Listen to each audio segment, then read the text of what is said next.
Almost 50 boxes of documents, slides, photos, awards, and more comprise a significant part of not just Niagara's history, but also Canada's. It's all housed right here at Brock University's archives. Inniskillin co-founder and Niagara wine pioneer Donald Ziraldo dropped by recently to shed some light on some of the items in the collection. It's amazing to me that your day books are here as part of this collection, and some of those days were jam-packed. It seemed like you didn't actually sleep back in the 70s. Well, it's odd because I look at them and I think, wow, I did cover a lot of territory, but I guess it was just, keep one place to the next. And as I traveled, I'd stop at a liquor store, then I'd move to the next restaurant, then I'd go back to the vineyard. And, as we started sharing the responsibility, because my background's in nursery viticulture, which is how I met Carl Kaiser when he came to buy a grapevine that didn't taste Canadian, so to speak. So as we shifted our responsibilities, I moved out into the marketplace and he stayed back at the winery making wine. So it's like a great walk down memory lane. And I mean, I pick out things that, we worked with, associated with. Thank God that Debi Pratt and David at the university decided they'd keep all this, because otherwise it may have disappeared and all the history that we have put into the industry would have been gone. Can you describe your process in getting some of this ready to donate? It was a long process. It took me about 7 or 8 years to do it what I call properly. I didn't want to overlook anything that was key, but I didn't want to overload David with the amount of material we had, because you mentioned 50 boxes.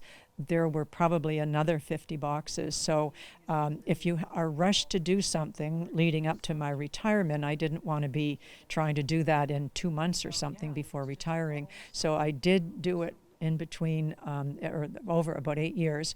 And literally, I collected it from the beginning, but over the years, it was, a lot of it got stockpiled, and I just thought, no, I have to sort it out. But it was sorting it out. I was being a little selfish because it was a great trip down memory lane. And again, I didn't want to overlook anything that was key or pertinent to how Inniskillin became successful. David, this collection is known as Canadian Cultural Property. What does that actually mean? In 2013, we went through a process where we identified everything in the collection and put it to the Department of Canadian Heritage. There's a movable cultural property wing of that. And they certified this as important Canadian history, not just local, not just Ontario, but all of Canada should know about this collection. And it was a 2-year process of getting it certified.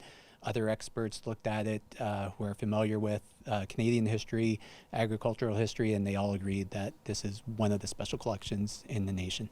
It's a little bit of a feather in the Brock Archives cap then, isn't it? Oh, we're super proud of it. We have 4 collections that have that designation. This was the second one that earned that, and it inspires other people to donate to us. So it is really a flagship collection for us. What else is held in the stacks? There's all the press that they've gotten over the years, other awards, correspondence with VIPs to make the business work, or the extra work that they did on establishing the Greenbelt and VQA, and the research that's done on wine and grape here now at Brock and throughout the entire community and world. There's just correspondence from everywhere on the planet here, and that is so much fun to look after. And then the photographs, oh my gosh, the photographs, every box has that. There's videotapes in here too, slides. It's probably the most diverse collection of media that we have in a single collection.